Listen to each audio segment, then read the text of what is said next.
הסיפור מתחיל בערפד רשע בן 2000 שנה, בעולם פוסט-אפוקליפטי הכבוש בידי הזומבים.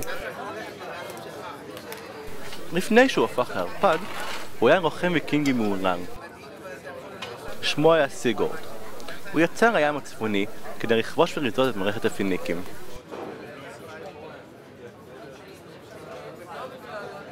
סליחה? זה לא עובר.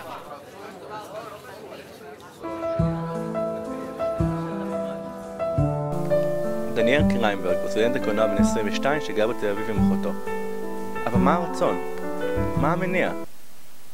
אולי הוא רוצה להיות במרכז, להוביל כל התרחשות מסביבו, תמיד להיות נושא השיחה המרכזי ודואג לשאוב את כל האוויר סביבו?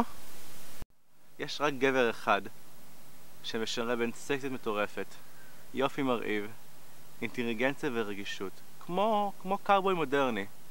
הוא יורד מהאופנוע שלו, פושט את מעיל האור, חושף זרועות מקועקעות, ואז כשהוא מוריד את הקסדה, פתאום מתחיל לדבר איתך, מבוכים דרקונים. מי אתה? לא, אביתר. בן הזוג שלך? מה, נראה לך הומו?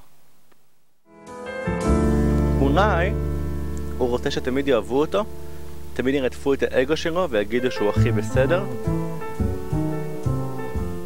ואולי כל מה שהוא רוצה זה להיות הכי כמו כולם ועדיין לשמור על ייחודיות.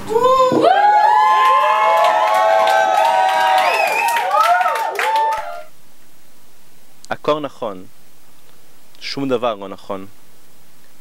אז איך מאפיינים דמות שהיא בעצם אתה?